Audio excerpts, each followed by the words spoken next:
นางอนัตตาวิปัสสนาภาวนาหาหันยอดธรรมอนัตตา2 ชั่วโมงเต็ม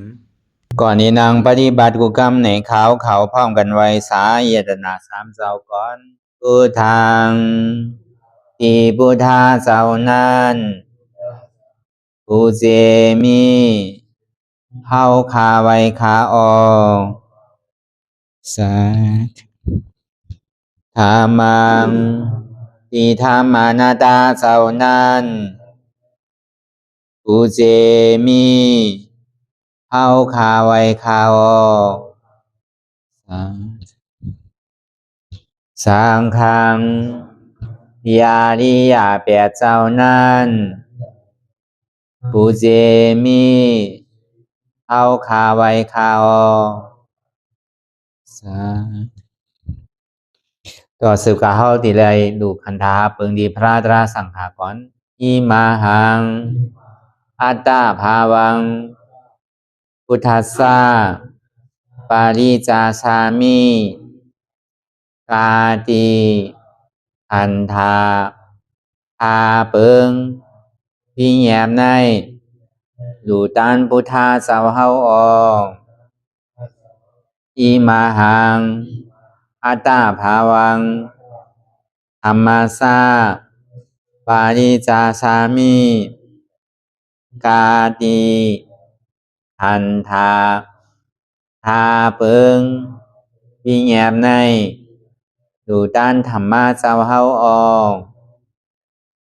อิมาหังอัตตาภาวังสังคัสสะปาริจาสามิกาติอันธาพาเปิงพี่แยมในดูตันอาริยสังขารเจ้าเฮาออกต่อสิกว่าเฮาก็อ่อนกันเนาะผู้หลวงที่ปุญญาก็ปันโตอริยเจ้ากุเจ้าก่อนอริยเจ้ากุเจ้าค่ะในยามเมื่อไหร่ก็ดีอันข้าวอ่ำหูเสเลตั้งกามลงสามเปิงไหลวนพิษไหลลาพิษไหลเหตุพินมาเจอนานแค้นดอปดปล่อยวางความบันขาวเขาอย่าให้เป็นอันตรายลงอันเหตุตามาโผนิปานันสกันติคโนมโนกัมมังวสีกัมมังกายกัมมังแสมมุเรวนพิศลาปิตัวเอพิมาติอาริยะเจ้าภูเจ้าสวรรค์พ้นความไม่ถินไม่ใช่นำกองการนั้นขินในยามในจึงข้าวก็บินเสียสมมาเขาปวุนทีวิสิตาธรรมะตังโดอาริยะเจ้าเขาภูเจ้าสวรรค์พ้นความไม่ถินไม่ใช่นำกองการนั้นขินในยามในจึงสังวาเจ้าเขาภูเจ้าภูบายอกิเขาภูก็ภูโกนแสมมุเรวนพิศลาปิตัวเอพิมาติตนตัวสาวตั้งหลังนั่นในสังพยามมุเรนั่นในสังในก็ภูสังเป็นอันตรายเหตุมรรคผลนิพพานเจ้าไหวใส่ให้ทัศนานสีภาวตระปันยาได้เป็นอันตรายให้จำมาผลนิพพานตอนนี้กว่าวันตามเมื่อตาเฮจงกันอาหันทุกข้าทุกข้าเป็นอนัตตาเยาเดียวอนัตตาตาเปอัตตาที่วิจิกิสาเกลียสานั่นเลยมดสิ่งเก่งหายกว่าในภาวะสัตว์ในอังแผงมันคือเลยห้าไหวผลยันห้าขามปุยนิพพานก็เย็นขันภัยสกรรมหลวยตาเนาะสาธุก็เพราะนั้นในแหละอันเฮาไหลมาจางตือกำอนัตตาวิปัสสนามหาอันแจดอันอยู่ในตัวในใสที่หู้อยู่กันกูก็สองว่าเฮาอย่าบีหย่องสอขาอันแมดเนี่ยนะเฮาหลงมหาอันแจดนั่นน่ะอันแมดนี่มันจะว่าอยู่วันนั่นเมืองไหนอยู่ห้วยไหนหอยดอยห้วยไหนวันที่ไหนเมืองที่ไหนใจวะอันแจดมันได้เต้ในมันอยู่ในตัวในใจเฮาเนี่ยเพื่อกะเฮาไปฮู้นี่แหละเฮาก็หามหันเนี่ยอันแจดนั่นไปหามล่ะเสียจาตราอันแจด อันนี้เขาว่าเป็นคนพุทธศาสนาเนี่ยเขากึ่งตันถูกที่หู้ในห้องว่าเสียจัดราศีเปิงในทุกข้าเสียจัดสมุทัยเสียจัดมรรคเสียจัดนิโรธาเสียจัดเนี่ยพอเอาการเฮ็ดว่าพอเอาการถอมว่าในห้ามตู้ซานี่มาทุกข้าเสียจัดสมุทัยเสียจัดนิโรธาเสียจัดมรรคเสียจัดพอเอาการเฮ็ดเต้ๆห้ามใจเจนนั่นพอเอาการเฮ็ดเต้ๆห้ามว่าตู้ซามานี่ตู้อันว่านั่นเนี่ยก็อันที่เขาสอนกันถอมกันโดยกันอยู่กูวันในเขาโดยตุข่ามันเป็นเสียจ่าเตะมันหมานจือใจเตะก็ไหลก็นั่นก็อันว่ามันเจ็บเนี่ยมีก็ลงเนี่ยเหมือนเขาถามตาลาเมื่อปนมา4 วันนั่นเพราะถามกว่าหันสังหันเจ็บเจ็บนั่นน่ะเป็นทุกข่าเป็นทุกข่าเสียจ่าเตียนมันมีเตะ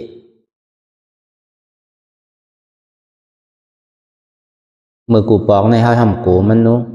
กูเจ็บกูก้นกูคืนน่ะเอาใจเขาวานน่ะเพราะเขานั่งเมื่อไปเจ็บได้ก่อนเป็นสังก็กับพอเจ็บมากใครพื้นใครหนึ่งติ๊กน่ะอันนี้เขาสามารถสอนกันว่าของหลีเนี่ยมันมีตีเจ็บของหลีเนี่ยมันมีตีทุกข่าพอเขาผ่านมันใดเนี่ยพอเขาเยื่อนมันใดเนี่ยก็เขาตี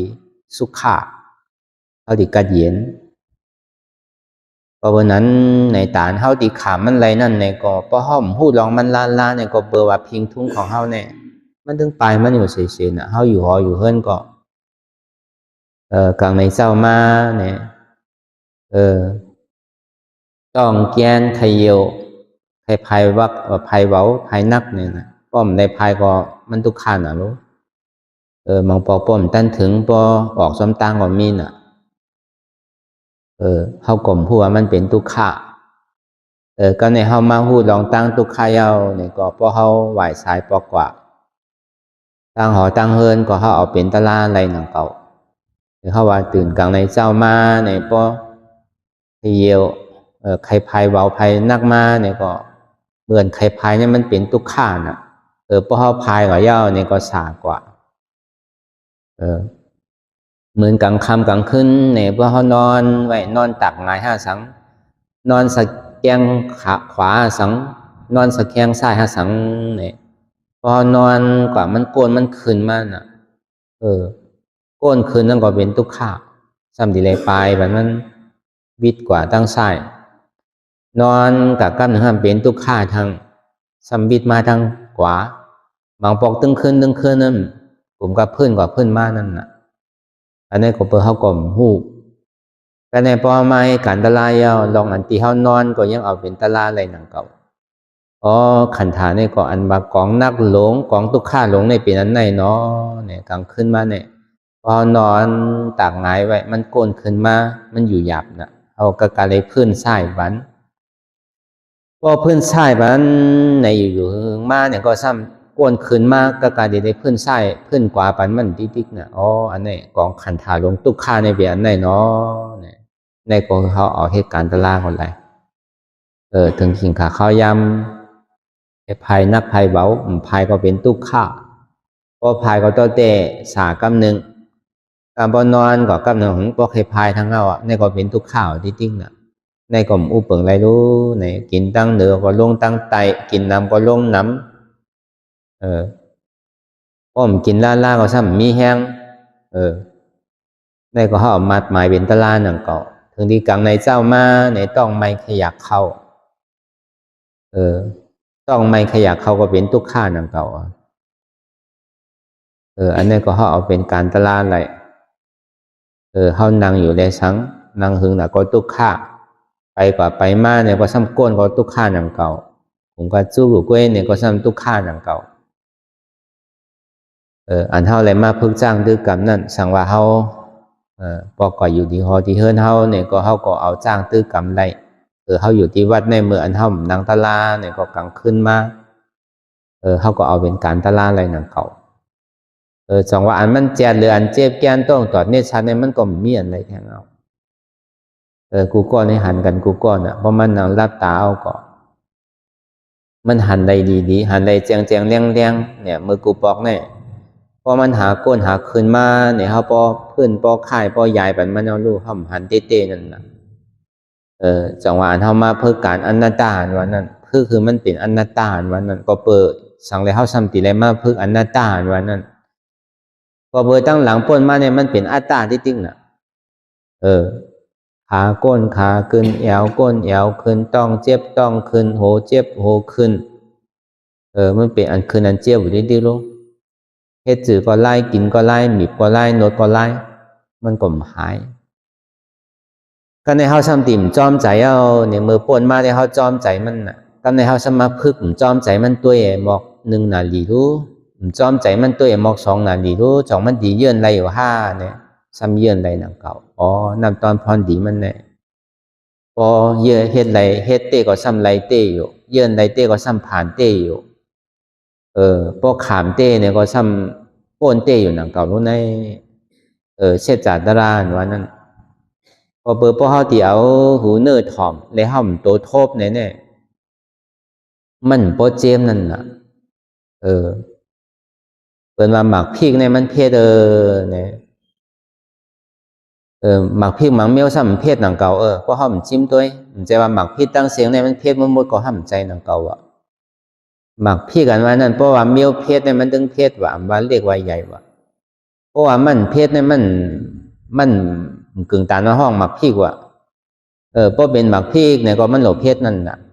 เพศเต้ห้ามเพศเต้เนี่ยเขาหลบจิ้มด้วยก่อนน่ะมันเพศห้ามเพศจังว่าเสียใจตาล่าเนี่ยมันเหมือนเกลือว่ะเหมือนเกลือจื้อนำก็เจียมว่ะอีดก็เจียมว่ะเนี่ยเพราะเขาจิ้มด้วยเนี่ยพอรอแต่หัวมันจางนะเพราะเขาจิ้มด้วยมันไปรอแต่เจียมหมดนั่นเก่ามันจางกับแตกนึงไหลน้ำหนักมันว่ะเสียใจตาล่านั่นก็เหมือนนั้นนั่นเก่าว่ะอัมบาเล็กอัมบานุ่มอัมบาเทาว่ะมันต้องเจียมเหมือนกันว่ะมันต้องเจ็ดหรืออันเกิดเจียมนั่นก็มีอย่างว่ะจังว่าเสียใจตาล่าเนี่ยมันเป็นอันเจ็ดเหมือนนั่งคืออีดเขาจิ้มกว่าก็มันเจียมนำจิ้มกว่าก็เจียมนั่นน่ะเมียวเกิดก็มันเจียมนั่นน่ะมันเหมือนนั้นว่ะเสียใจตาล่านั่นอันมันหมั่นแมนชื่อใจนั่นก็วันนั้นในอันเท่าที่ไรใกล้ความหมดในทุกข้าเสียจัดดีจัดที่จะลาแผดที่มรณะเนี่ยการเท่าดีป่องแจงเลี้ยงใจในย่อมหับอะไรเนี่ยตึ้งย่อมหับอะไรถอมตั้งไส้ออกตั้งกว่าถอมตั้งกว่าออกตั้งไส้การเท่าดีเกิดสังเวชการตลาเนี่ยมันขยับไว้เนี่ยวะกาป่านเท่าพ้องยามเหลียวแค่นให้ศาสนาเขามาคึงหรือยาวเนี่ยในป้อห้อมมาเฮ็ดมาจ้างมาตื้อกำเต้เนี่ยฐานเท่าดีย่อมหับอะไรวะเป็นทุกข้าเต้ใครย่อมหับอะไรวะเท่ากับว่าขันธาหาเปิงในเป็นอันเปียวอันมวนเสื้อขันธาหาเปิงในอันดีเนี่ยใครเกิดอันดีเนี่ยใครกว่าอันนี้เขาก็ขึงป้องกันของกูถ่ายกูป้ายกูเสื้อกูลองอันเขาอันเขาใครขึงนั่นขึงเสื้อก็ไล่เนี่ยก็มันก็ตึงมันกึ้มอยู่ดีอ่ะมันกึ้มน้ำเนี่ยก็เพราะว่ามันกึ้มเก๋เนี่ยก็ยังสักสาวว่ะอันเขาขึงป้องกันอยู่เสียเนี่ยเขาเหมือนพวกใครยอมหับอะไรว่ะพอเดี๋ยวว่าลองตั้งสมุทัยเสียจากกับการได้ลองล่อผ่านต่อสามโมหะมาหน้าติ๊กที่นั่นมันซ้ำอาเหมือนหนังน้ำไว้ว่ะป้อมล่อผ้าป้อมเฮ็ดมหาดีเอาเงินดีไรดีเลี้ยงใส่ซบใส่ต้องดีไรซ้ำดีดูตีต้านจะหืออันแล้วก็ซ้ำโหลเงินโหลต้องโน้ป้อมมีล่อผ้าในจ่องตาหน้ามันดีเกิดก่อมใจเนี่ยบางพอกใครเถียงก็ตีเลยว่าเถียงเหมือนหนังเขาอันนี้เอาว่าพอดีวางกับไก่ลองตัวสมุทัยเสียจานเนี่ยมันเหมือนหนังห่างน้ำไว้ฐานเท่าดีย่อมห้าอะไรเนี่ยมันก็พวกให้มีนั่นก็ห้อมมาจ้างตื้อกรรมตัวอะไรมาจ้างมาเฮ็ดตัวเนี่ยก็เฮาก็ติ่มปอกอันใดเป็นทุกขะอันใดเป็นตัวสมุทัยเสียจาอันใดเป็นทุกขะเสียจาอันใดห้ามเป็นเส้นตั้งอันใดห้ามเป็นนิโรธาเสียจาอันใดห้ามเป็นมรรคเสียจานั้นเพราะเขาถ่อม เลยเฮาเฮ็ดนั่นมันก็เหมือนเฮาว่ามาเมื่อเจ้านั่นมากาเสจามเป็นสังในสมาธิที่สมาสังกัปปะสมาวาจาสมากัมมันตาสมาอาชีวะสมาวายามะสมาสติพอมาย่อแก็บมี3ตัวปัญญาศีลสมาธิอันนี้เพราะว่าเอาหูถ่อมด้วยหลายๆเนี่ยก็อสังมันนังยาบนะว่าโอ้ติได้มีญาณกันนู้นได้พอมีญาณเนาะฉันติได้มีศีลทั้งก่อนพอมีศีลสมาธิได้มีสมาธิก่อนมันว่ามักตะลาโผตะลาได้มันง่ายๆโยเนี่ยพอถ่อมเอาในอับมันนังไกลว่าไกลอ่ะก็หนังทำในบ่มี80,000เสียงเนี่ยอันเฮาเห็นดิเห็นไลน์มาเนี่ยใจเข้ายามเป็น10 ปีเนี่ยก็จูดิฮู้ไลน์เนี่ยอันว่ามากผลนิพพานเนี่ยมันง่ายๆเนี่ยอันว่าสินั่นเนี่ยก็เบอร์ถ่อมน้ำก็เบอร์เห็นน้ำก็กำเฮ็ดน้ำนั่นน่ะกวนเฮากำน้ำท่านเป็นสินั่นเนาะถ่อมก็ถ่อมอยู่เอาก็ซ้ำเอาน้ำอยู่อันปันก็ซ้ำปันน้ำเต้ก็การเฮ็ดซ้ำเพราะเฮ็ดนั่นน่ะมันดีกับเลือสังน่ะอันเฮ็ดไว้ซ้ำมีดูอันปันซ้ำปันน้ำนั่นน่ะกำนึงสุดมาไหนแต่ก็โคหนุ่งเอาติ่มนี้ก่อนน่ะก็เปิดมันปันนำเลยเสียนเฮ็ดน่ะกำนำแต่บ่อันเท่าไรถ่อมไรเฮ็ดเอาก็กระห่อมไรเฮ็ดในมันจังเป็นสินั้นว่าอาบเหมือนหนังมันนำไว้อ่ะจ่องทำในมีเป็น80,000เสียงนี่แหละก็ห่อมหู้เสียงในจ่องมันติไรก่อมใจตะล่าเนี่ยของเรียนก่อมใจนี่ป่านว่าในจ่องมันไรง่ายๆก่อมใจเนี่ยอันนี้ก็จังว่าก็ติว่าบ่มเฮ็ดเต้นะบ่เฮ็ดเต้เปิ้นก็ว่าบ่ว่าเต้ก็เฮ็ดบ่เฮ็ดเต้ว่าอันว่านั่นน่ะนี่โลท่าเสจานว่านี่ปานที่ก็เย็นอันว่านั้นมีสังว่าอันเฮาอยู่เมืองเหลียวเฮาซ้ำใครมันมีโลเนาะว่าแล้วใครมีกูโลแต่นอนเดี๋ยวก็ซ้ำมีก็ใครมีก็นังเก่าอ่ะอยู่เฮิรนก็ใครมีก็อยู่จ้องก็ใครมีก็สมานี่ป่านนี่มีสังในอ้ามไปใครกาเยอะๆผมมีสังลาเด้มันดีกับจ่อยังดีกับเปียวสังอีสังก็ซ้ำว่ามีวะหูก็มีขาก็มีมือก็มีโตก็มีวะใจก็มีวะโดดกาก็มีวะดุกก็มีล่างก็มีเฮิรนก็มีมันดีกับเอาสังเพราะเป็นนั้นเนี่ยใครว่าก็ดีว่านั่งเก่าอีเต้ก็เบอร์มันมีอยู่แสนี่ป่านนั้นป้อมมีกับพระเป็นเจ้าเฮากล่อมพอไว้พระเป็นเจ้าเฮากล่อมใครกว่านังเก่าก็เบอร์ว่ามันแมดน่ะแมดหล่อนต้อนเจ้เพิ่นเพิ่นน่ะแหละจนที่ขามหยาบขามจุนดุกจุนล่างขามจุนหอจุนเฮิรนขามจุนโอกใจเยดนะขามจุนตัวเองกาลักษณะขามจุนอาสากใส่ใจเจ้าเก่ามาเนี่ยนางคือแลโปติคู่อันเฉพาะยาอ่ำตายห้องว่ายาอมตะไอ้ก็เงยหนังเก่าอ่ะก็เพราะว่ามันมีเต้เนี่ยแหละพระเป็นเจ้าคุสู่เขาปเจกาพุทธาเขาอัครสาวกามหาสาวกาปกติสาวกาเขาในอันที่เขาสนมหาค่ำก่อนนั่นป้อมใจก็เป็นกอมหาหนังเก่าคำหยาบให้ยังละเพราะว่ามันมีเต้นิพพานนั่นก็เพราะว่าพุทธศาสนาเฮาในเยื่องานนั้นสูงสุดในเป็นนิพพานอันเฮาหามาจ้างตื้อกรรมตะลาในก็เหมือนนั้นหนังเก่า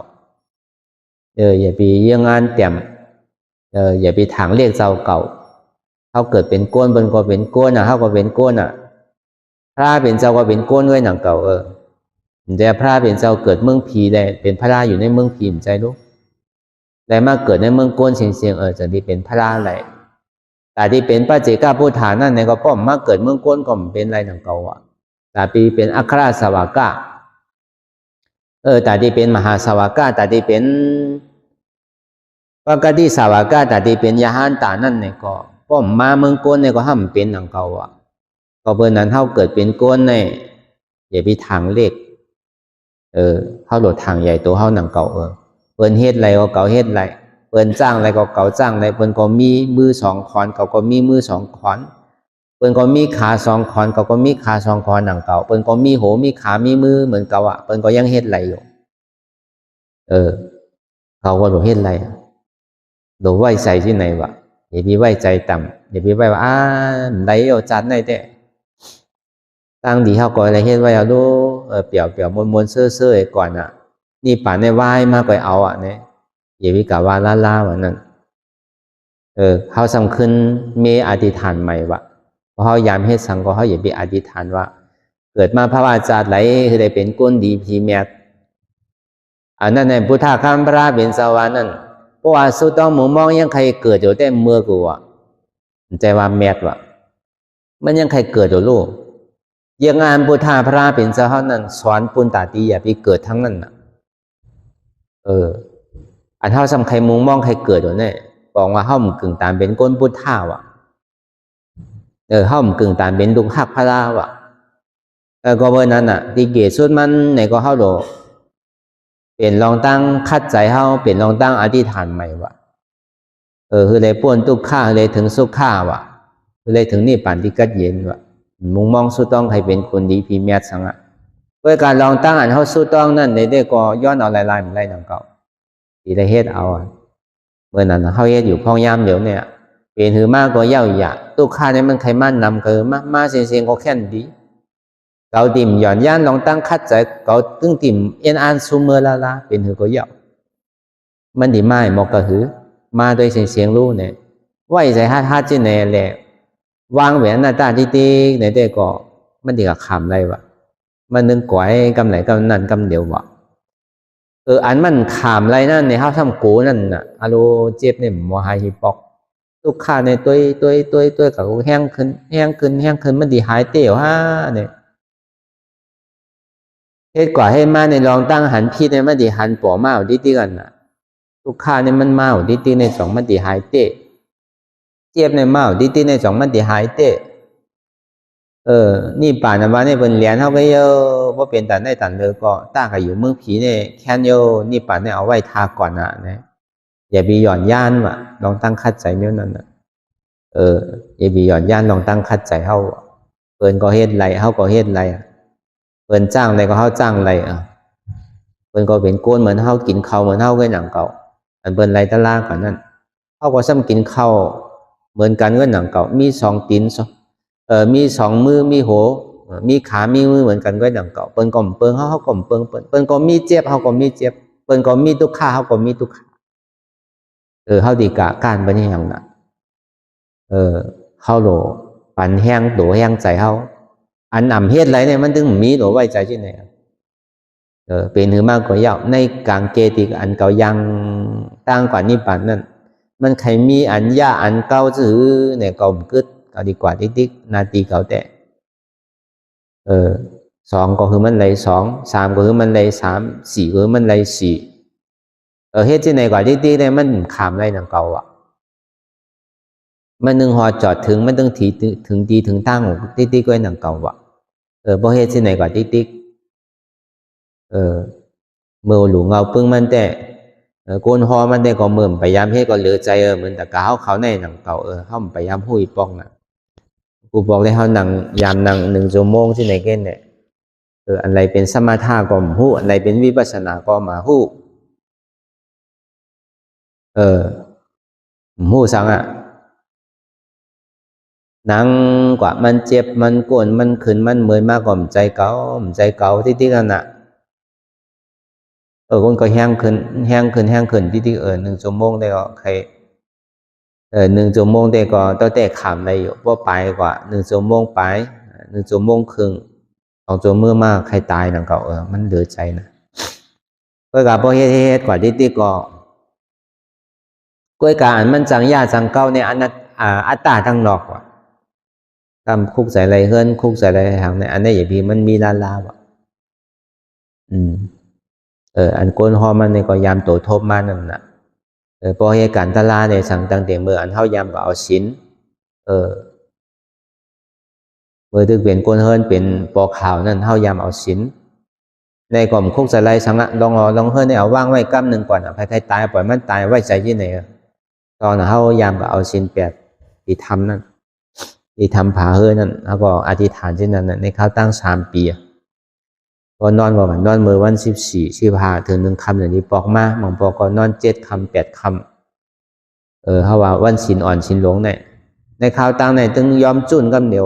ใครเคยเป็นสังก็ปล่อยมันเป็นใครเคยตายปล่อยมันตายก่อนอ่ะศีลเนี่ยเขาติ่มย่อมรู้เนี่ยเมื่อเขาย้ำนั่นเนี่ยย่ำไปหู้น่ะวิปัสสนาเป็นหือสมถะเป็นหือเวลากระดิเสียจานเนื้อเขาในเขาหลงมีมันเกี่ยวข้องสังกัดน่ะตอนหนังศีล8ด้วยก็มันเกี่ยวข้องกับหอกับเฮิรนเกี่ยวข้องกับลูกกับหลานเกี่ยวข้องกับโอ้จ่าโคของเกี่ยวข้องอย่างกับลูกกับเมียน่ะบอกว่าเขาจุนพาวางไว้ในข้าวตั้งน่ะเขามีศีลเนี่ยแต่ว่าเขามาเอาศีลกันอภิยมัจจาริยาเวรมณีสิกขาปดังสมาธิยามีนั่นบอกว่าเขามีผัวมีเมียน่ะอภิยมัจจาริยานั่นอันนี้ก็พอวางอัตตาดังนอกไรเนี่ยเขาหลุดต่อสู่อัตตาดังในหลุดฮัดจุนตัวเขาเองน่ะก็มีใจเพราะนางเย้าเนี่ยเมื่อหูหลุดแต่อากมันนั่งตั้งนาเป็นไว้ก็ในเหตุก่อให้มาเพราะนางก่อนนางมันเจี๊ยบเคินเนี่ยมันใครขำแล้วหรือพอดีนางตั้งนาห้ามใครฮัดนั่นน่ะกันละเพราะนั้นเนี่ยเขาดินลักอยู่ตั้งหลังดีกว่าตั้งนาได้เหมือนพวกใครฮัดอะไรเนี่ยมันตะกาเขาชื่อในหนังเก่าเขาก็ไปยามหู้ยามพึกตะโลกแต่ในสำคัญวนว่ามันเปลี่ยนไรเพราะสิไหนแต่ยิงเก่าโขเนี่ยเก่าขั้นหลกคัดมันนั่นเนี่ยเขาจอมใจมันมาสีเนี่ยเพราะเป็นที่นั้นเราก็มันนั่งตั้งหนาตึมหย่อนยันตึมกับไปอยู่ไกลๆเป็นหือก็ยาวตั้งหนาก็มีพลาตั้งใส่ตั้งกาก็มีก้นหิมเก่าตั้งหลังก็มีก้นหิมเก่าพวกเก่าดีหนึ่งเก่าดีค่ายเนี่ยเก่าดีอายเปิ้นอดรีบอดแรงเอา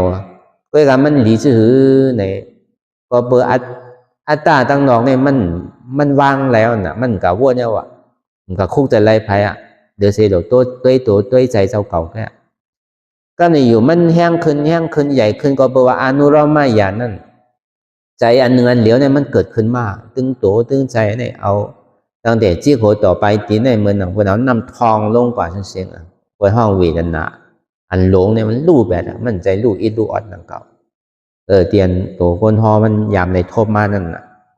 พอรู้หายกว่าที่นั้นเนี่ยใจในจมน่ะก้อยกาใจเนี่ยเปิงใจตึกเหมือนเก่า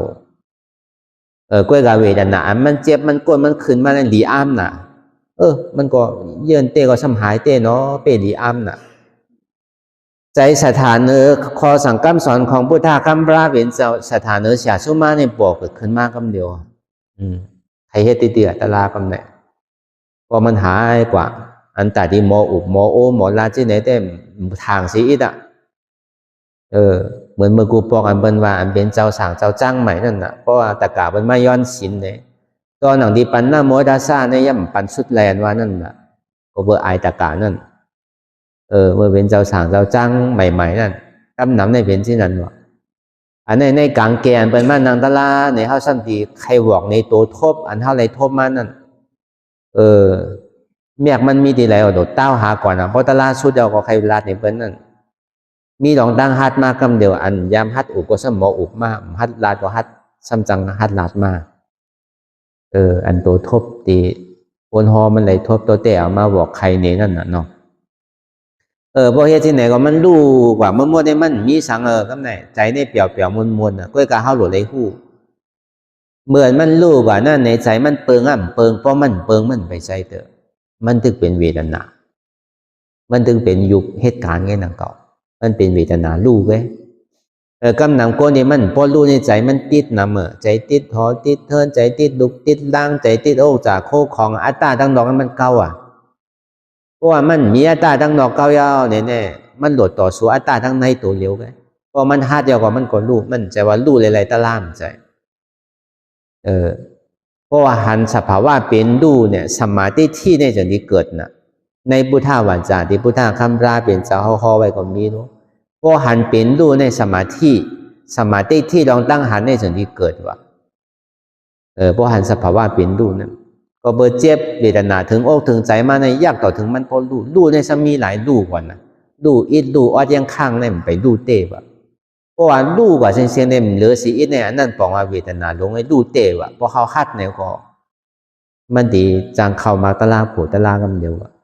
ก้อยกาอันดับรองเนี่ยก็ซ้ำดีไรมีเสียซุมาแต่ดีต้องทำหนังเก่าเพราะว่าไว้เสียนั่นมาเนี่ยก็นั่งนะครับเนี่ยก็นั่งยาวเนี่ยก็ เจ็บก่อมใจเจ็บก่อมใจประมาณนังเอาเนี่ยตัวเขาก็หันใจเขาซ้ำกับอยู่ตั้งเนือเขาซ้ำหันขึ้นเขานังเขาซ้ำหันเป็นนังอยู่ก็ไม่คุกใส่อะไรโปนที่ว่าโดยเลยตัวทุกข้าเพราะผมใจทุกข้าเนี่ยมันไรอันนี้มันเป็นอุเบกขาหนึ่งนั่นแหละเหมือนเขาแยกตัวเขาอะไรเป็นห้องว่าแยกลูกแยกหนามลูกเป็นลูกหนามเป็นหนามนั่นมันแยกอะไรเมื่อขิงนั่นเนี่ยมันไปหู้รู้เพราะเป็นที่นั้นยาวเนี่ยก็จึงที่คุกใส่อะไรเนี่ยปอกขึ้นมาตัวทุกข้าขึ้นเนอะมันเต็มใครตัวนะมันกันดีดกว่าห้างมันกับอยู่ห้างมันคอแต่พวกผมหู้ซ้ำเป็นตะลาเนี่ยมันใจตะลาเหมือนเก่านั่นมันหู้ดูแลหนามไว้ดังเก่าอันนี้เป็นยุคอันนี้เป็นหนามขนาดนี้ก็ในพอมาเฮตีเอามึงนั่นในเฮ็ดต่อถึงน้ำมุกน้ำลายพอเป็นวัดเป็นไอพอไข่ใส่นาวใส่นั่งต่อถึงเขาว่าไปยามหมอนั่งให้ปอกน่ะ2-3 ชั่วโมงเนี่ยนั่งเป็นปอกก็ห้อมปอนั่งอยู่ในสิมดีสันชายดีเมียชายนั่นน่ะคนอ่อนๆปกบุญเท่ามากกว่ามากน่ะมันเนี่ยปีเงาวันน่ะปอก2 วันเขาคือทางกล้องมาอันนั้นอยู่เมืองไทยปีออกปอกพ่อกล้าเขานั่นครบรอบหลาย10 ปีเนี่ยได้ไม่ย่างกันทั้งกำอันนั้นก็มีมันอ่ะมันก็เวลาเขาหนังตลาดเนี่ยก็มันก็มาตัวปั่นนั่นอ่ะบางปอกถ้าเหมือนหนังห้างปอวุ้นมายางกับยางมาก2 นาทีมื่นตาก็พัดมื่นตาเหมือนหนังมีก้นอยู่ไว้นั่นอ่ะอยู่ในสิมห้างกล้วยแกก็นั่งหึงกว่า2 ชั่วโมง3 ชั่วโมง4 ชั่วโมงต่อถึงเนี่ยเจ็บพอหายเจ็บเนี่ยหายกว่าก็ซ้ำมีสังเฮ็ดที่ไหนวันหนึ่ง2 วัน3 วันน่ะก็เนี่ยมันสู้เดียวจ้างตื้อกำตลาดเนี่ยมันจ้างกับเฮ็ดถือจะนี่ก็ทำพอวุ้นนั่นน่ะพอวุ้นว่าที่นานเมตะข้านหยุ่มพิษนะตลาดเนี่ยมีห้ามมีอากรมผู้เมื่อหนังที่พอวุ้นว่าเนี่ยมันใจเชียงแต่กาเป็นการเฮ็ดเขาเฮ็ดซ้อมมาปั่นเฮาย่ำหรือเฮ็ดอย่างใดเฮาโดนนังในเฮ็ดตัวเฮ็ดใจกันเนี่ยย่ำเป็นไรเนี่ยพอกะเฮิรนก็ยาวเนี่ยคนว่าสิเนี่ยถ้าในสิ่งนี้มาคุกใจไรเนี่ยปกติว่ากว่าก็มันยาวในปืนมีไว้อยู่ก็ในพวกนางตาลายาวเนี่ยก็บอกว่าคนใจเนี่ยหมันหน้ามันใหญ่รู้ยิงใส่ใจกว่าว่ะใช่ไหมตอนหนังเอาขาต่างก็ยังว่าเป็นก้นใจอย่างนั้นขาก้นใจเนี่ยดีได้เอาขาว่าต่างขาไส้เนี่ยมียิ่งไอ้ที่ได้เอามันยังมียิงมีใจอย่างนั้นนั่นจะนี้ไว้ว่าใจเขาในจังหมอพิษหมอเปิงกว่าเนี่ยจะนี้ไว้ว่าในก้นยิงดังโมดังเสียงในดุมผ้าในไว้เหมือนหนังเมย์เขาก่อนหนึ่งยุ่มยำไวถึงพระราตราสังขะไวถึงก้นยิงดังโมดังเสียงในโลกกำผาเนี่ยไว้เหมือนเมย์เขาก่อนหนึ่งนังซ้ำดีเป็นฉากเสียนั่นเนี่ยเอาผายไส้เนี่ยมาต่างผายกว่าเมื่อกูปองได้เอาผายกว่าต่างผายไส้ด้วยก็เอาผายไส้ต่างผายกว่าก็เพราะนางเย้าเนี่ยเพราะเขายศหย่อนหมาหน้าเย้าเนี่ยก็มอกะฮามินนี่ในตลาดในขุดขึ้นกำเดียวเพราะว่าหูดขึ้นมาเย้าเนี่ยแต่โลใครก่อมจังให้ใครนึงก่อมจังเนื้อมันหูดปันห้างมันเอาหน่ะถ้าการติเลยยอมจุนอาสากสายใจเหมือนนั่นเพราะว่ากว่าเฮ็ดกว่าที่ในย่ำไปถึงชั่วโมงแล้วมันเหลือใจหนาอันเฮายำนั่งมา2-3-4 ชั่วโมงเนี่ยยังขำอะไรอันไหนนั่งใน1 ชั่วโมงย่ำไปถึงเนี่ยพวกใครกล้าเนาะครับเนี่ยทำขึ้นมาเมสอนตัวสอนใจว่าเมื่อนั่งมาเมื่อขึ้น2-3 ขึ้นป่วนมาเนี่ยนั่ง3-4 ชั่วโมงนี่ยังนั่งไรเนี่ยอันนี้ย่ำไปถึงนาดีเนี่ยเมื่อดีกล้าในห้ามอายไปนั่นเนี่ยดีเทเพราะมันหนึ่งไรก็เพราะว่ามันพื้นไรมันดีพื้นหนังเก่าก็กับมันพื้นไรนั่นน่ะเพราะตลาดมันส่งมาเนี่ยเพราะจังห้องในดีห้องโอนกับมดใครขำแล้วใช่เพื่อการเป็นถือก็ย่าซ้ำขึ้นเอาอันเขาเลยจ้างตื้อกลับมาเข้ายามหืนนั่นในข้าวตัง3-4 ชั่วโมงนั่นเอามาใส่ใจเขาเอามาใส่อกใส่ใจเขายาวกว่าพอเป็นนั้นมากก็ใจแน่มันกัดถึงดีว่าตีตายเต้คนเขาเนี่ยพอดีตายมาในหู้มากใช่มันดีตายเตะพอดีตายมากกว่าอันไรเมื่อดีผักอันไรเมื่อดีว่าอันไรเมื่อโดดสั่งเมื่อโดดสั่งเมื่อดีตายเตะอันไหนเนี่ยเหมือนตึกต่อสู้ตะล่าอยู่ในคีมุกกอไหลใครก็ใครเพราะว่ามันนางนำไล่ก็ไหลคีมุกก็ไหล เอาพาวสังมาลองเนี่ยก็คือมันตกดีๆกันนะเขาก็ดีได้ตัวอันเดียวไม่ได้ตัวสองอันอย่าไปอายอ่ะเพราะว่าน้ำมุกน้ำลายอย่างเขาไหลเนี่ยก็มันตัวไหลอันหนึ่งอันเดียวเนี่ยก็เขาก็ซ้ำขึ้นเอาผ้าเจ็ดมัดคอไว้ก็เอาวางไว้คือมันลงอยู่ในก็ไหลอยู่พอเยาเขาเมื่อซักไปผมเป็นสังลูกเพราะมันตัวหลายๆอันไว้เนี่ยบางปอกเนี่ยขี้มูเข้าก็โหลดทิ้งเจ็บก็ซ้ำโหลดตัวเนี่ยมันเป็นสองอันไว้มันจังตัวดีๆเนี่ยก็ตัวทบเตียนก้นได้หอก้นหอมันได้ทบมาได้เอามาลาดเน้นอะไรตีเป็นแห้งใส่ตะกาวเขาก็เขาก็ยามเป็นก้นเฮิรนมายามเตะหน้าหอต่อเฮิรนมายามผู้อายาสาลองตั้งเตะหน้าหอต่อเฮิรนเมื่อกูปอกได้ห้อมหูน่ะเนาะเมื่อเป็นเจ้าสางเจ้าจ้างเมื่อเป็นเจ้าผ้าปีบ่าวตู้ปีบ่าวเนี่ยเสียลายมันอยู่มันมีลูกมีล่างก็วนไว้ว่าจื้อในของดีมีดีวานของจานมีดีจ้องหนังเก่าเมื่อไปหู้ถึงหู้มาในของดีมีดีจ้องของจานมีดีวานนั่นว่านั่นน่ะอย่างว่าพวกมันหู้ก็มันอิ่มหนังเก่าพวกเขาดอกเขาตึกอ่ะพวกหู้อายะสามันถึงที่หู้มันก็ขันนั่นไว้หนังเก่ามันถึงที่หมออิ่มมากมันก็เป็นก้นเฮิรนเหมือนตะกาวเขาเลยมันนั่งในหนังเก่าก็ในพอเป็นที่นั้นมายาวเนี่ยก็ลูกอันว่าเนี่ยพูดออกมาลูกอันว่านั้นลูกเมื่อรู้ดีให้ถือละพอเมื่อดีตายเต้นั่นเนี่ยก็ซ้ำดีตายเต้หนังเก่านั่นดีให้ถือละไผตีต้วยละไผดีลุ่มล่าละลูก3-4ก้อนเนี่ยไผดีลุ่มล่าไผดีต้วยพอเมื่อตายก็เย้าเมื่อมีหลัวเนี่ยถ้าบ่เย้าลูกเย้าเนี่ยทำมาปอโลยะตึกเปลี่ยนอยู่ที่เฮิรนเนี่ยพยายามดีต้วยละพอเมื่อตายเย้าเนี่ยเมเมื่อรู้พยายามดีต้วยละเพิ่นเมื่อตึกเอาในรู้พยายามดีผ่อนต่อกว่าละมากูเจอกูลองอันเขา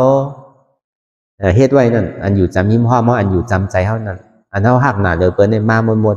ลูกเมื่อรู้เมเมื่อรู้ปอเมื่อรู้เมเมื่อรู้เฮิรนเมื่อรู้เมื่อดีให้ถือเมื่อดีจุนไรอยู่เมื่อกูตายมันดีตายเต้รู้เนี่ยมาเสียงเดี๋ยวนี้มาม่วนมาก็พอเหตุการณ์ตลามาพอถึงตันในตันเด้อลองเหตุการณ์ตลาเนี่ยมันก็พิดูตายก็ลูกเก่าอันว่าได้ก็เก่าเลี้ยงอะไรก็เป็นเลี้ยงอะไรเป็นก็ตัวอย่างเก่ามีเก่าก็เป็นไรหนังเก่าพอเมนั่นเนี่ยก็สังมามันตายเต้เนี่ยก็เขาก็ติ่มรางว่าอึบหนังเก่ากาเฮิรนอีกอย่างเช่นนั้นก็รางว่าอึบหนังเก่ากามันติมีใจว่ามันเป็นอากุโสรู้อันการเฮ็ดอยู่ห้องย่ำเดี๋ยวเนี่ยมันเป็นตั้งลีเนี่ยมันเป็นเส้นตั้งนี่ป่านู้มันใจกับพิษกับเตอร์เคอร์ไผรู้มันใจเป็นรองตั้งอากุโสเนี่ยตัวเก่าตายได้มันเป็นสังเฮเปิ้นดีก็เย้าเพราะเก่าตายก็ย่อมตายเฮเปิ้นดีก็เย้าเปิ้นดีก็หุ่นจอมเปิ้นลองเก่าตายเนี่ยก็โก้เนี่ยพอเจ็บตัดสินใจที่ไหนก้ามก็มันขาดก้ามเดียวใจตรงนั้นใจหู้ตรงนั้นพอใจหู้ขาดแล้วเนี่ยก็เวทนาอันเจ็บอันก้นอันคืนอันเมื่อยจะได้หายพอหายแล้วเนี่ยก็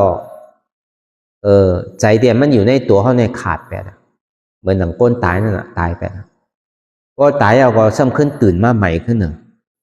ก็ตื่นมาใหม่เนี่ยเป็นก้นใหม่แล้วนะมันเป็นก้นเก่าน่ะขึ้นเกิดใหม่ขึ้นเอาที่เหมือนพอวุ้นเขาเขียนไว้ดีตั้งนานนั่นน่ะ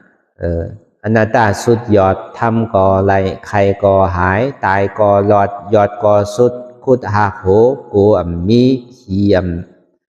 จับลาบโลโคหอมหลอมนี่ป่านหยานใส่แรงเนี่ยมันเกิดขึ้นมาเตะนั้นเกิดขึ้นมาพอทำตัวเราทำไรเอาก็ใครอันเท่าเป็นวัดเป็นไออันอยู่ที่ขี้มุกยอดไว้อยู่เฉยๆเนี่ยหายกว่าเมื่อไรมันตั้นหูหายกว่าหมดทำก่อไรใครก็หายตายก็รอดมันตายเตี้ยวน่ะใจตายเนี่ยตายเตี้ยวรู้พอมันตายแล้วมันเกิดใหม่ปองว่ามันรอดเพราะตายเพราะว่าตายมันเกิดเป็นเป๊กถ่ายได้มันรอดนะเนาะมันตายแล้วก็มันซ้ำตื่นมันซ้ำเป็นก้อนใหม่นะปองว่าตายก็รอดยอดก็สุดเนี่ยนะมันเจ็บถึงอกถึงใจเพื่อก็อย่าไปเอามาว่นมาเก่านะอันนี้ตัวที่ขามมานั่นก็เขาพอเขาเยื่อนอะไรถึงตีถึงตั้งเต้ว่ามันดีถึงเต้ในแค่หนังเก่าใครปั่นแห้งที่ไหนแก ยอดก็สุดคุดหาโหนั่นน่ะมันคุดหาคุดโหคุดอาจองมันออกก็น่ะอัตตาดีที่เนี่ยมันขาดมันคุดออกก็น่ะเพราะคุดหาโหเนี่ยน่ะโกมีเนี่ยน่ะมันเหมือนหนังในโลกาเนี่ยเหมือนมีภัยเหมือนหนังมีเฮาก็เหลียวนั่นน่ะเป๋าเบาไว้เหมือนหนังมีสังลาลานั่นน่ะในโลกกำผาเนี่ยมีอันมาคล้องมาคำมีลองมาวนตั้งหลังตั้งหน้ามีลองตั้งอันมาขี่ใจมองใจให้อีกมันเป่ามันเบาว่าจังเสียงอยากบอกใจเนี่ยโจมเซ่อไว้มันมีอันแตกเอาลองตั้งอันโจมเซ่อเนี่ยบ่วุ่นแตกไว้ในลิกนั่นลองตั้งโจมเซ่ออันไรเมียวในเนี่ยมันเหมือนว่ะโกนใจเนี่ยมันเหมือนหนังมือตีเป็นฉางร่องว่ะมือตีเป็นเจ้าฉางอ่อนนั่นน่ะใครเป็นฉางร่องนั่นน่ะเลยสังไหนวะเพราะว่าโกนติดคอกติดทองมันตกทองมันซ้ำออกมานั่นกะมันเหมือนนั่นวะติดคุกติดคอกนั่นยาวก็สามมาเมื่อเตะหน้าหอโตเฮิรนวะตั้งเปี่ยวเนี่ยก็กันมันเปี่ยวนั่นปากปูนเหียงปูนล้านปูนที่เต้มันแตกเนื่องอะไรหนังเก่าป้อมแตกเนี่ยก็ซ้ำมันจังเอาสังแตกหนังเก่าลูกโจมเซ่อเนี่ยกลางคืนนั่นก็ได้รับได้นอนเนี่ยก็มันตึงอิ่มไว้เสียมันตึงเมียตารับตานอนนั่นมันตึงเป็นเช่นนั้นน่ะเป่าเว้ามัวเสียงก็ในจำมาวนตัวลองต่างเสื้อต่างลองพอมาวนกว่าลองเตียนมันตีกับพิษกับเปิงนั่นกับวนตัวรู้มันดีเป็นหือเนี่ยกับวนซึ่งก็มันวนอะไรพอหาวนมันสั่งถูกมาเนี่ยก็อนัตตาเนี่ยมันนึงขึ้นเกิดมาตาทางกล้วยห้อมหลววนมาเป็นอนัตตาสมาธิที่อันวาเนี่ยมันเตะเหมือนนั่นพอเป็นเช่นไหนพออยากตัวกรรมหนึ่งพอถึงขิงขาข้าวยามมันมาเนี่ยมันซ้ำใจเป็นวัน2 วันน่ะมันใจข้าวยามเนี่ยเป็นอยู่5-6 เดือนมันใจว่าเป็นกรรมหนึ่งก็สภาวะตาลาอันที่มันเข้าจอดกระถึงเหมือนมันดูมันกวายมันตายแบบนั้นเหมือนไรตัวทบอ่อนตั้งสุดนั่นน่ะพอเฮาเฮ็ดเต้เนี่ยก็มันดีทบเต้เนี่ยก็เฮาว่าใครว่าสิไหนก็หนังเก่ามันก็เหมือนกันหมดมันมีที่เฮาคัดใส่ก็หนังเก่าอันใดก็พอเฮาคัดใส่ก็มันก็ฮอดพอถึงขีนั้นมาในจมอุบจมลานใครลานในเบิ่นติ๊กมันมีตั้งอายสาเปรียบในโลกาเนี่ยคือเบิ่นคือเฮามาเป็นขุนอุบโลกขุนกำผาเนี่ยก็ย่ำเอาก่อนเอาเงินเอาคำมากองไว้อ่านหัวปากล้านแสนล้านหมื่นล้านเนี่ยมันแลกเอาอันเท่าไรจิ้มด้วยอายสารเนี่ยก็มันจังแลกในนั่นก็มันมีอันแตกมีอันแลกในนั่นส่งมันถึงที่เกิดขึ้นมาเป็นอะไรตาหน้าวิสุทธิศีลาวิสุทธิเจตาวิสุทธิตาดีกับพิษไตพิษเนื้อกับกายโดยลองศีลาอันว่าเนี่ยมันดึงเมื่อกูบอกได้ธรรมดาของโลกโลกาอันว่านั้นมีว่าการเตะนาหอจอเฮิรนมีว่าที่มีลูกมีเมมีว่ามีผัวมีเจ้าใช่ไหมมังปอกเนี่ยเฮามีอยู่เซตาเนี่ยก็มังปอกกับหันทางดีหางงามเด้อเมเฮาหางดีหางงามเด้อผัวเฮาเนี่ยก็เฮายังหลอมตัวหลอมคอยน่ะหลอมคันไรน่ะเฮาว่าสุดมันโกนใจเนี่ยมันเป็นที่นั่นน่ะก็ในจามบวนตัวรู้เนี่ยมันตึงกว่ามันเล่ของมันเล่ของมันเล่เปิดเนี่ยเมื่อกูปอกมันหู้เนี่ยก็เหมือนหนังม้าเด้มหู้จักขี้เกินขี้อยู่ที่นั่นน่ะอันเปี่ยวอันบวนก็มันเป็นขี้น่ะอันทางดีทางง่างว่ามันเป็นขี้น่ะหู้กินขี้อยู่ที่ถึงที่หู้จักขี้เอาในขี้เนี่ยกินน่ะก็ซ้ำเล่อยู่นั่นน่ะด้วยการเล่ก็มันเล่ของมันไงมันเล่เปิดเนี่ยจามด้วยหมอกคันนั้นน่ะมันก็มกว่าเตะในเฮาฮาพอเฮาไหลเฮ็ดไหลจ้างไหลตื้อกรรมกว่าในอายสามมันเนี่ยมันมีอันแตกนั่นน่ะตั้งจ่อตั้งบนในธรรมะตะลาเนี่ยมันมีอันแตกกว่าในพระเป็นเจ้าก็ห่อไว้อยู่นั้นสัปปะตานังธรรมะตานังจินาติสัปปะราสังธรรมะราสังจินาติตาดีเปี่ยวมวลจ้อมเหมือนหนังเปี่ยวมวลจ้อมลองตะลาเนี่ยมีอันแตกว่าอายสาสังก็เย้าแต่ที่ขึ้นลองอายสัตราเนี่ยมันมีว่าเพราะเขาผ่านทุกข์เพราะเขาผ่านเจ็บแล้วในแต่อายสามันเนี่ยมีอันแตกเอาว่าอันนี้ก็ พอเขาขามไรเฮ็ดไรจ้างไรตื้อกำไรเตะลองหมาหน้าเฮาไรสังลองรอพาดต่อซาเตียนมันมีไว้ลึกๆนั่นเลยก็คือเฮาจุนภาวางมั่วๆเสียงๆอย่าไปใจติดใจจับใจเปี้ยนนั่นไรเพราะว่ามันมีอัตตาทั้งนอกมาญาตินี่จากเฮาเย้าเนี่ยก็เฮาโหลคัดใจเอาอัตตาทั้งในนี่ออกอ่ะอย่าไปหักตัวโกตายนั่นน่ะมันเป็นหือมากก็อย่าเฮาโหลฮัดจุนฮัดพาฮัดวางนั่นน่ะการเตียนเฮาเยินใน2 ชั่วโมง3 ชั่วโมงเนี่ยมันสิเป็นนำต้อนพรดีเมื่ออันตรายมันส่งมาเตะพอมันส่งมาเตะได้เฮาใครนึงก็นึงแหละมันคาดไปทางก้อยตามแกจีตายเนี่ยปรุงออกมาจังไรก็บ่ฮู้อ่ะบอกกันเม็ดข้าวกาบพุ่นนี่ยิงเอาเนี่ยพอย่ำตั้งเสียงอ่ะเนี่ยถึงดีพอติไรยอมจุนเตะยอมพาวางเตะยอมแจ็บตัดสินใจเตะมันจะได้เข้าคามกับผังพุ่นได้อันนี้ฮาว่าตัวทบ1อีก1เอกว่าตอน1เอามาต่อใครเนี้ยนั่นก็เลยฮาว่าติไรเป็นแห้งอกแห้งใสแต่ติไรจ้างตื้อกรรมกว่าลมง่ายๆพอขามเตะพอเยินเตะก็ถึงเตะพอจุนไรเตะก็ไรเตะนั่นน่ะเฮาว่าอย่าไปทางเลขเจ้าเก่าก็เฮาก็เป็นก้นเป็นก็เป็นก้นไว้หนังเก่าเป็นก็กินพริกกินเกลือมันเฮาอ่ะมันก็มทุสั้นลูกมาติไรหนังเก่าลูกมาดิในต้องแม่เหมือนกันกูก็เฮาก็ต้องมีน้ำกั้นหนังเก่ากะอย่าไปทางเลขเจ้าเก่ากะโดยท่าทันหารพอฮัดเตก็มันก็ฮอดจอดถึงเตมันกูปอกในห้องใจว่ามีคนมาซับแรงเหมือนเฮาที่ไหนดูอันมาซับแรงเฮาพอปองแจงแรงใจอันใดเป็นอันใดอันใดเป็นยุคนามคันธาอันใดซ้ำที่ได้หมอว่างซื้อคันธาเปิ้นนี่เป็นชื่อหือลองเสียจาตรานี่เป็นชื่อหือแต่เลยเฮ็ดชื่อเนี่ยเปิ้นมาซับแรงปันเฮาบ่แต่ในตามเด้อเฮ็ดเอาตัวทบเฮ็ดเอาเสียสุมาลาแต่เลยเฮ็ดเอาไว้ก็เมื่อไรกว่ามไรล่าเย้าในส่วนนี้ก็ทำอันเท่ามันกว่าล่านะเขาติดเลยเฮ็ดถือในส่วนนี้ก็ทำว่าเฮ็ดอยู่เขาย่ำไปฮัดเตอร์ในเขาเมื่อทำเหมือนที่ในก็มันก็เป็นน้ำต้อนนั่นพอเสียชุมานมาในเป็นก็ว่าคลอง2 คอว่าตีย้ำมันน่ะเขาก็โหลฮัดนั่นแกอันนี้ก็ได้ว่าเขากรรมดีอันลำลองในเฮาโหลดป่องแจงแรงใจลองตั้งเตียนเฮาเลยมาจ้างตื้อกรรมในเสจาตราสีเปิงนั่นอันเจ็บแก้นต้องตอนในสันเนี่ยมันเป็นทุกข้าเสจาเฮาเคยมันเจ็บนั่นหายเนี่ยเฮาเคยแก้นนั่นหายเนี่ยอย่าไปเคยมันหาย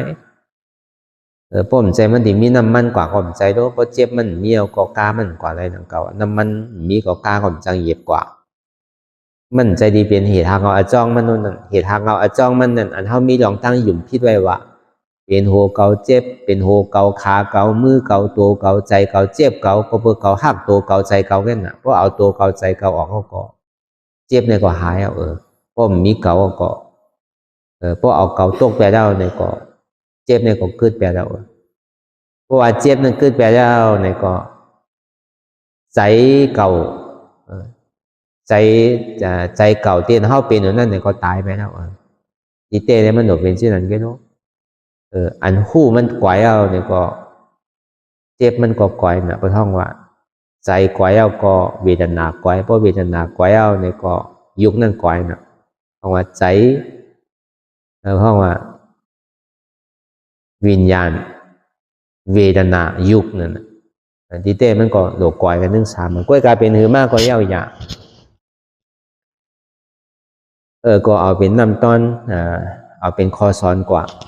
เอาเป็นเตียนไม้ต้องเลยแหละถ้าล่าอันที่ใดมันถูกอกถูกใจเขามันก็โดนนำหนังเก่าอันใดที่มันนิจากยาเก่าเขาอยู่นั่นเนี่ยก็เขาก็เอาร้องนั่นเลยแหละเอามาเหตุการณ์ตะลาเขาเอามาปล่อยพาวางหรือมันพอฮัดจุนขำผ่านกว่าไรพอฮัดเตะก็ถึงเตะพอจุนไหนเตะก็ถึงเตะพอฮัดหยาบเตะก็ถึงสาเตะก็บนนั้นมันใครมาลอกไหลไล่ไหลก็ยาวนาตีปุ่นพ่อเท่าในเฮ็ดหมันแม่ก็อย่างคือซุ้มพอมือไหลเฮามีแห้งเนี่ยก็โตตอนขึ้นกว่าคือมันอย่างคือมันยอม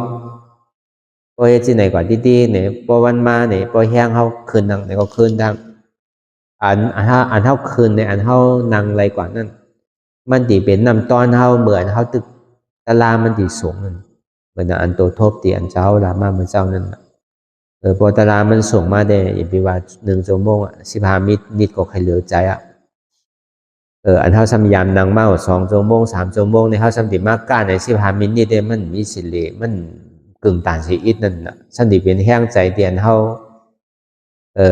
เหมือนถ้าตารางมันส่งมานำเก่าอย่าไปโกมันเพราะว่ามันเจียวมาไว้กับป่องตารางเนี่ยมันส่งไว้เฮาหลฮัดจุนฮัดพาฮัดวางมันไหลแกอันลำลองมันในเฮาหลเอาอาจองตุกข้ามันตัวสมุทัยเสจาเนี่ยเฮาหลกอกออกเอาเกานั่นเอาออกเป็นไรเกานั่นเป็นอาจองตุกข้าก็มีเกาก็มันมีเจ็บก็เอาเกาออกเลยก็เจ็บก็หายแต่ตาได้เอาเกาออกเลยนั่นเนี่ยก็ที่ได้เอามากกะเสจาสมาธิที่สมาสังกัปปะอัตตาสมาเป็นโหเกาขาเกามือเกาโตเกาใจเกาเจ็บเกาขันธาของเขาอนัตตาสมาอ่ำใจโหเกาอ่ำใจขาเกาอ่ำใจมือเกาอ่ำใจตัวเกาอ่ำใจใจเกาอ่ำใจเจ็บเกาเป็นอนัตตาพอเห็นที่ไหนที่เดียวเนี่ยอัตตาที่เนี่ยมันติดตัวกว่าวิจิกิจฉาเนี่ยติดตัวกว่าพอตัวกว่าก็อันมันเจ็บแก้นต้องตอดเนชามันใครมันหนาวใช่ไหมมันติหายไปหมดห้องตุกข้าเสจานั่นก็หายกว่าพออาจองตุกข้ารับก็อาโจตุกข้านี่ก็รับแบบมากกะเสจานี่ก็เกิดแบบว่ามากกะเสจาเกิดไปแล้วเข้ากับที่เป็นนิโรธาเสจาห้องผลอาโจสุขะห้องว่าเป่าเว้าเย็นมวนโจมเซอนอนรับทำก็ไหลใครก็หายตายก็รอดยอดก็สุดคุทาโคโกมีเขียมจับลับโลโคหอมดอมนี่ปั่นยานใส่แรงเป่าไว้เสียงเว้าไว้เสียงมีอย่างมากกิจของให้ฮับตับไรในสัจวาระตั้งหมดตั้งเสียงในเหมือนหนังมันมีสังมาให้ฮับตับไว้นั่นมันเป่ากว่าเสียงตัวก็เป่าใจก็เป่าตัวก็เว้าใจก็เว้าแต่เสียงมันมีอะไรมานิจจากมันมีอันใดมาให้ถือคลองคำใจสังสีอิดจองนี้ว่ามันเป๋ากว่าเสียงเว้าตัวเว้าใจกว่าเสียงอันนั้นเขาติดโทษเพราะเฮ็ดกว่าติดอันนั้นเป็นห้องวันนิโรธาเสจาห้องว่าเป็นผลอาโจสุขะเมื่อผลอาโจสุขะเกิดขึ้นนั่นเนี่ยสมาธิที่อันว่านึงตั้งหันเนี่ยมันก็เต็มไว้นิดเดียวพอลองตั้งอันมันจืมใจเข้ามาเนี่ยอนัตตาเนี่ยมันดีเป็นเครื่องหนักๆอะไรขึ้นมาแทบออโตมิติมันโลกาวนอนัตตามันนึงเป็นอนัตตาห้างมันเนี่ยเมื่อเดี๋ยวในเฮาไปโทษไปไรในเฮาตั้งถึงในคัดใจวนที่ดิ้งอันนี้เฮาว่ากับกันเลยดองเสียจานตราสีเปิงลองอโจตุขะอโจตุขะอจองสุขะอโจสุขะ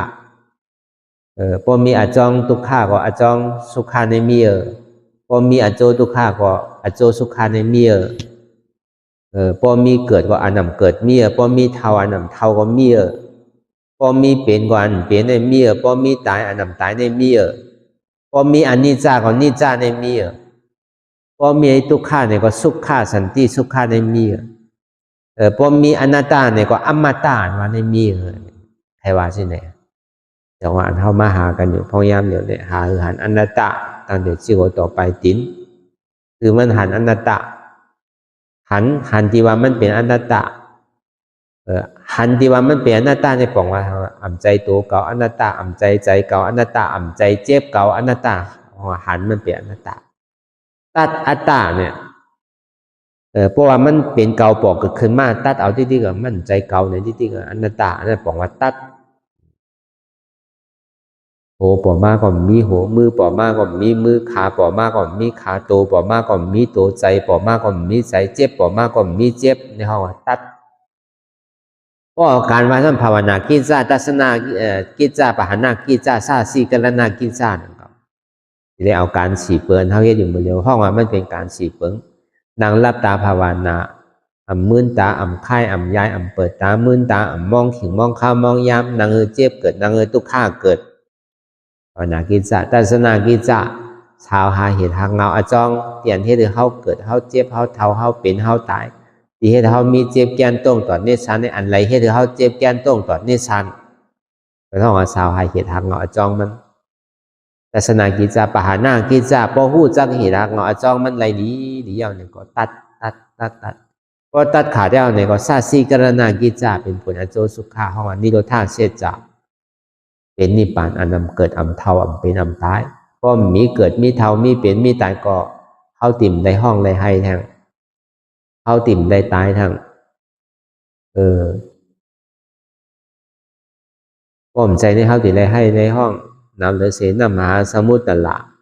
อันเท่าที่เลยตายมีเมื่อยาวเมื่อสุดเมื่อเสียงเนี่ยเอาเข็มมันมากหนึ่งอะไรแต่งก่อนได้ลบขุนได้เนี่ยอันตีไรมันหลอดตายเหี่ยวสร้างแค่เขาเนี่ยมันมีอันว่านั้นอันเท่าเลยตายเกิดซ้ำกองสูงขึ้นกว่าถึงร้อยหินเสาเมืองก่อนเดินในปากปุนเฮงปุนหมื่นปุนแสนปุนล้านปุนก่อนอันเท่าไรตายเกิดมาเนี่ยอิ่มห้าเนี่ยเพราะว่ายันตีมีดองตั้งเกิดตายก่อมป้นอะไรทุกข้าเนี่ยพอเขาผ่านนั้นในระยะเนี่ยก็มันดีซ้ำสาคือละหนึ่งตุกติปุ่งอันวันนั้นปีกันนะอาเปสีภูมิเมียนวันสัตเลสันเปตาสุราไก่หน้าได้เนี่ยย้อนกว่าปานตายก็มันเมื่อพระตุนี่ปานเนี่ยก็มันเปิดท้าไว้อยู่เสียบอกว่าเขาอะไรกักซ้อมมันไว้เขาใครเข้าเมืองไหนก็มีที่เข้าก็ไม่ใครเปียวอยู่ในเมืองผีเมืองสางก็มีที่เข้าเปียวกึ่งตาเนี่ยว่านั่นไปเมื่อเดือนมีป่านได้อยู่เมืองผีจ่อยก่อนเมืองผีอีเมาเนี่ยกว่าเดี๋ยวเรียนเมืองสางจ่อยก่อนก็เอานี่ป่านเนี่ยก็ไล่เพราะพี่กับเป็นสีผมมีไรก็ต้องเป็นชาวตาป่านเนี่ยก็คือเขาตาดีโตเป็นผลอาโจสุขาตาดีตาเป็ดอาตาดีที่นั่นเนี่ยก็มันก็มีหยาบสงบเหมือนเขานั่งกันอยู่เมื่อเดียวเนี่ยนั่งเจ็บเกิดนั่งตุข่าเกิดนั่งเรียนมันตีเกิดไว้ตีเจ็บไว้เนี่ยก็ตีหู้ห้างไผ่ห้างมันนั่งเก่าพอเขาขำในระยะเนี่ยพอมันสุดมันเสียงกว่าพอมันจุนมันตัดมันพาอะไรกว่าเนี่ยก็มันก็ฮอดกว่าคำเดียวมันหยาบสังนั่งเก่าตีว่าหยาบก็หยาบตีว่าง่ายก็ซ้ำง่ายอยู่มีสองเปิงเพราะว่าหยาบก็ซ้ำว่าหยาบซื่อเนี่ยเพราะห้ามเฮ็ดได้หยาบที่ดีมันเฮ็ดน่ะนอกจากเฮ็ดหรือละที่ดีมันยางซ้ำใครย้อนใครเอารู้มันก็ยังว่าหยาบยางซ้ำยางเฮ็ดซ้ำเฮ็ดพอซ้ำใครไรก็มันก็หยาบไว้พอเฮ็ดได้มันหยาบได้ว่าง่ายอยู่เพราะเขายางก่อนที่ก็วันหนึ่งเจ้าเขาถึงนั่นก็เหมือนเขายางข้าวตั้งนั่นน่ะเพราะเขาขึ้นดื้อกว่าพออิดกว่าพึกกว่าพออิดพออดถึงวันหนึ่งก็ดีถึงวงหนึ่งกะถึงวงหนึ่งก็ดีถึงเดือนหนึ่งกะถึงเดือนหนึ่งก็ดีถึงปีหนึ่งกะถึงชาติหนึ่งก็ดีถึงชาติหนึ่งกว่าก้อยการลองต้านเขาเย็นอ่านดีถึงนั่นก้อยการเขาซ้ำขึ้นสืบยางกว่าที่ตีกันว่าแต่ถึงเนี่ยมันคำอะไรวะก้อยการเขาซ้ำสืบยางแล้วเขาซ้ำมุงมองคือถึงแต่ก็มันหยาบย้อนเอาแต่ขอแต่มองเอาแต่มันง่ายนะเพราะเขาซ้ำไปเขาซ้ำมองคือถึงอันว่านั่นเขาใครคามกับผังปุ้นในเขาซ้ำไพ่คามกว่าเขาซ้ำตีห้องในผังปุ้นมาจูเขาเนี่ยก็มันไรเนาะเอาก็ดีได้ไพ่กว่าเดี๋ยวดีถึงไรผังปุ้นเมื่อหนังเซนตั้งมันในกว่าตั้งปุ้นในเขาซ้ำดีคือเซนตั้งมาจูเขาอะไรมันก็เป็นไรเนาะเพราะเขาสืบยางกว่าแล้วมันดีถึงสื่อละเพราะเขายางเนี่ยมันก็ถึงเตะว่ะกึ่งตานะเขามองมันหนังเก่าเพราะเขายางกว่าก็วันนั้นในก็เอายามปียาววนดีหลีวนยาวข้าวยามหึงอย่าไปว่าไพ่ป่นตีอย่าไปว่าเทิงป่นตีเตียนเฮาหันเตียนเฮาวนเตียนเฮาวนเฮาหันนั่นหึงเพ่งเพียงกันวนต่อถึงเจ็บนั่นพอสุด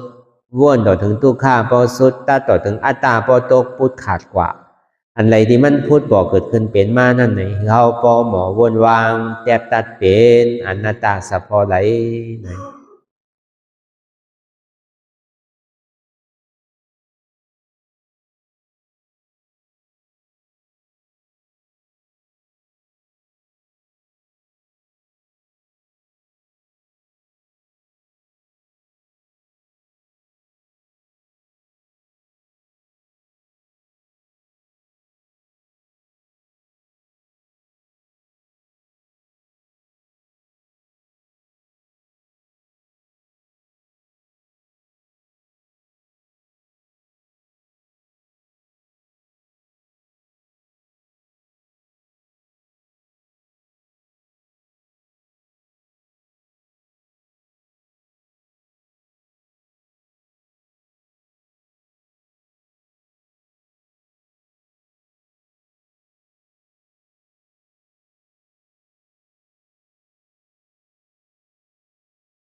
ลองตั้งอันเป็นอยู่กุเซอกุยาย้ายข้องคำไว้ที่ใส่หูถอดถอนออกที่ใส่หูมันออกเสียงก่อนสภาวะอะไรก็ดีลองตั้งอะไรก็ดีอันเกิดขึ้นมาที่อยู่ตัวที่ใส่ที่เจี๊ยบสนั่นถอดถอนออกที่ใส่หูมันออกเสียงสภาวะยุคธาตุสี่เปิงสนั่นเจ็บเทียนโตกอดเนตรสั่นไหวโคมไต่ไม่กัดอ่อนแข็งสู้ตุนทรัพยายจึงอยากเป็นดูสภาวะยุคธาตุสี่เปิงสนั่นตีหนังธาตุกว่าผู้ทรัพย์ตีอัตตากว่ายึดว่ามีโตมีใสมีเจ็บสนั่นเอาบ่วางเป็นอนัตตาไหลลองแสนพ่องบิวอยู่อันเฮาว่นลึกว่นเลยอยู่เป็นเดิมเป็นลาวอยู่ซึ่งในสาวถอดถอนออกตีใส่หูมันออกเสียงก่อนยอมกึดยอมออกยอมลงอันเฮ็ดให้เฮายินดียินให้เสื่อมอารมณ์เสื่อมถึงใสถึงคอไว้ตีมันยืดไว้ตีมันเป็นทุกขานั้นควรปล่อยวางออกที่ใส่หูมันออกเสียงก่อนลองเสื้อเป็นทุกข้าเลยลองย้อนถึงใสหลายๆอย่างมันเกิดขึ้นมาตีตัวตีใสตีเจียบสนั่นควรวางย่อเสียงก่อนก่อยค่ายย้ายลายหนึ่งพื้น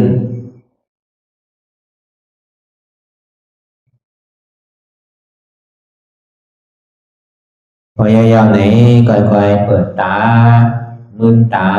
ลอยได้เป็นการปฏิบัติธรรมโคตรอายธรรมอันเกิดขึ้นที่โตที่ใสที่เจ็บอันนั้นโคนหาเหตุหาเงาพระจองทุกขันนั้นต่อสืบการในเฮาที่ได้ส่งเมตตาถึงวิเนยสัตวะทั้งหมดทั้งสิ้นก่อนอิดาเมปุญญังอาสวะคายังนิบานังวาหอตุมาปุญญาภากังสเปสัตตาสมาลาพันตุอีตังเมปุญญังอันเฮาคาไลมาตือกรรมปฏิบัติวิปัสสนาภาวนาหาอัญญธรรมอนัตตาในอาสวะคายังเป็นอันถาสัพตัดเตนาสวะสีเพิงเสียวแลนิพพานังตีนิพพานันขอดูให้ถึงเสกัมติคามาปุญญาภากังพรดีอันคามานาวิปัสสนาภาวนาทรงยืนปันสเปสัตตานังเอวปอเมสลาญาติกาดึงเคเจอเคได้ก็แลจากว่าสัตวาทั้งสิ่งทั้งดวงนั้นสมาลาพันตุอะไรพรดีนำกันตั้งเฮาคา ตังสิงสกัมติคาโนสาธุสาธุสาธุ ต่อสิกว่าเขาอ่อนกันนับหัวหลวงที่ปุญญาโกปันโตอริยเพียเจ้ากูเจ้าก่อนอริยเจ้ากูเจ้าข้าในยามเมื่อไหร่ก็ดีอันข้าวอ่ำหูเสเลตั้งกามลงสามเปิงไหลวนพิษไหลลาดพิษไหลเหตุพิษมาเจอนานแค้นดอปดไหววางความบันขาวเขาอย่าให้เป็นอันตรายลงอันเหตุตามาโผนิปานันสกัมติคาโนมโนกัมมังวสีกัมมังกายกัมมังแสมมุเรวนพิศลาปิตัวเอพิมาติอาริยะเจ้าภูเจ้าสวรรค์พ้นความเมตินเมสายนำกองการนั้นขินนิยามในจึงข้าวก็บินเสียสมาเขาปวุนทีวิสิตาธรรมะตังโดอาริยะเจ้าเขาภูเจ้าสวรรค์พ้นความเมตินเมสายนำกองการนั้นขินนิยามในจึงสังวาเจ้าเขาภูเจ้าภูปายกิเขาภูก็ภูคนแสมมุเรวนพิศลาปิตัวเอพิมาติตนตัวสาวตั้งหลังนั่นในสังพยามโยนั่นในสังในกอภูสังเป็นอันตรายเหตุมรรคผลนิพพานเจ้าไหวใจให้ทัศนานสีภาวตระปันยาได้เป็นอันตรายให้จำมาผลนิพพานตอนนี้กว่าวันตามเมื่อตาเฮจงกันหาหันทุกข้าทุกข้าเป็นอนัตตาเยาเดียวอนัตตาตาเปอัตตาติวิจิกิจสักเรียสารนั่นเลยมดสิ่งเก่งหายกว่าในภาวะสัตว์ในอังแผงมันคือเลยห้าไหวผลยันห้าขามปุยนิพพานก็เย็นขันภัยสกรรมรวยตาเนาะสาธุสาธุ